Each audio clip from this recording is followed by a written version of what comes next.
It's impossible to give any kind of precise figure because the numbers were so enormous. But the response, I think, from business is indicative. They are saying that there was an almost complete shutdown. Around 80% of all businesses didn't function, which clearly indicates a massive, massive response. We think that, at the very least, COSATU's own 2 million members were all involved, but there must have been many, many more over and above that.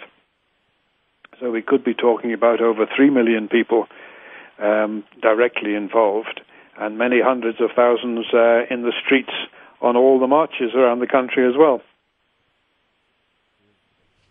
And the reason is clearly that we struck a chord with the majority of South Africans who are becoming absolutely desperate at the constant erosion of their standard of living because of all the increases in the price of electricity, paraffin for heating, food, fuel, transport costs, interest rates going up. All of these things are eroding living standards, and people who are already poor are now finding it almost impossible to survive. And we're seeing a growing number of houses being repossessed, and clearly the worst of all is we appear now to be entering an economic recession, which will threaten future job creation, and even existing jobs will be put under threat. And so clearly people are very worried, are very concerned, and these are the people that COSATU is standing up for.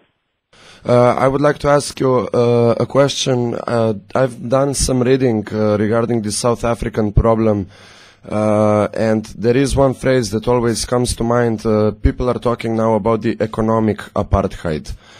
Can you please elaborate on that, please?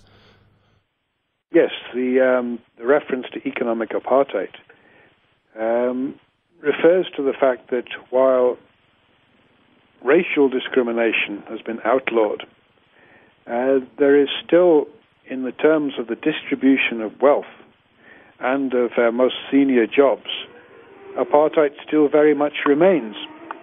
And in fact, in terms of the share of wealth, South Africa has become an even more unequal society than it was in the years of apartheid.